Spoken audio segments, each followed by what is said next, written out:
Why recommendations are important. I was recently told by a top 5 MBA admissions director that the recommendation letters are the most important part of the application because it's one of the last true unbiased components of the application. Right? It's great to be able to say, "Oh, I'm amazing," right? But everyone's saying they're amazing. It's an opportunity for you to exhibit professional judgment. Who are the people, the two people in the world, or three people, or one person, or whatever the case may be, that really can sell on your behalf, right? And did you choose appropriately? It gives them a great comparison versus peers. Not only are you given a recommendation, but oftentimes you are compared to your peers. So it gives them a good opportunity to kind of get to know where you fall among your peers. It also gives them the ability to read between the lines and identify any red flags. A lot of times recommenders do not provide kind of a direct negative recommendation, but it's a very nuanced approach that most recommenders will take. They tend to write very little. They tend to use words that are not incredibly supportive, or they tend to focus on something that's not really relevant to the application, rather the recommendation in the application. Most MBA programs require just 2 letters, so choose your recommenders very carefully. Great recommendation letters are the vital piece that complete the picture of how you are perceived by others to the admissions committee. As the saying goes, perception's reality. A great recommender should be able to do the following things for your application. 1. Complement your admissions brand with specific professional and personal stories that demonstrate the key character traits outlined in your application. 2.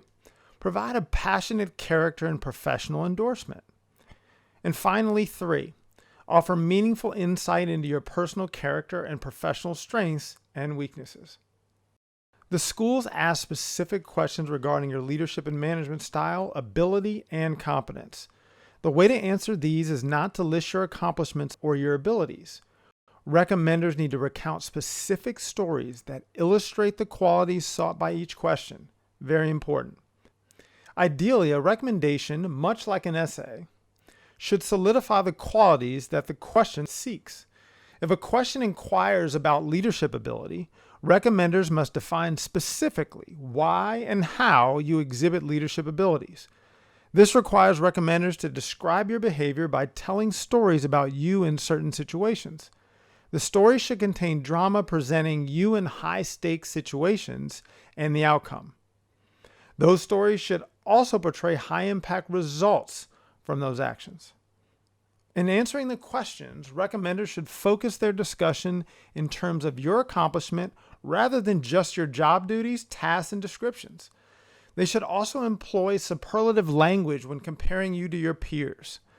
Since almost all recommendations portray applicants in a positive way, your recommenders should attempt to stand out by using hyperbolic language about you. Therefore, given that you will ask them to brag about you, ensure that you enjoy a high level of rapport with your chosen recommenders. Also, given the specific way recommenders should approach the process, do not register your recommenders until after you've provided them with a sort of a cheat sheet and brand overview that highlight your successes and accomplishments while working with them. Also, make sure that you have that strong endorsement before you engage with them. Here are some common questions about recommendations in general.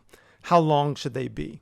Well, the one thing I would say, there is no specific length of how long a recommendation should be, but I would say that a very short recommendation says a lot about the recommender and their feeling towards you specifically. Anyone who's not willing to provide specific details and articulate those values and provide vivid explanation of those details probably doesn't care about you as much as you think they do. It's not enough to say that someone's busy. To be honest, if someone's busy and they really think that you're a strong candidate, they're going to take the time to write a really strong and detailed recommendation. So it's actually important, not so much on exactly how long it is, but the content and the level of detail within said recommendation. That is the most important piece.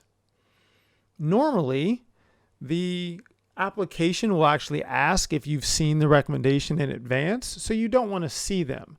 However, you do want to provide as much detail as you can to the recommender.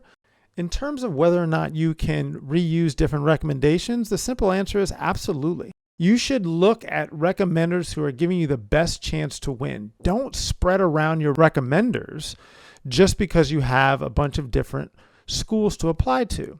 You should know that you are probably going to have a few go-to recommenders. So within the context of those recommenders, feel free to spread out your recommendations based on who you think might be a good fit or who may have a particular background that may complement some of the things you're trying to highlight for a specific school. But absolutely, you should be comfortable reusing recommenders. So if they say 2 recommendations, you should provide 2, not 3, preferably not 1, right? 2, right? So if everyone gave an additional recommendation, think about the time that it would add on the admissions member's plate, right? So keep in mind, only give the number of recommendations they allow. The key is make it easy for the recommenders. Lay all of the schools out for them, lay all of the timelines out for them when they need to be done. Make sure you do it in a way that's easy for the recommender so that they know exactly what you're applying to, why you're applying to that program, what you're hoping to get out of it, what you would like them to highlight, obviously giving them some of the bullet points of what you want to highlight, but also giving them some details to jog their memory about some of the things that you may have worked with them on. Also provide them with some of the background that they might need outside of work, things they may not know about you, so that they can speak to those things in the recommendation. And also make sure you follow up with them so they're able to deliver those recommendations on time. Whatever you do, don't treat letters of recommendation as your chance to relax. Put in the extra effort to ensure your personal brand, reasons for wanting a graduate school degree, and future goals are communicated in every element of your application. Painting a clear picture of who you are is the best way to enhance your chances of acceptance. Admit me, never apply alone.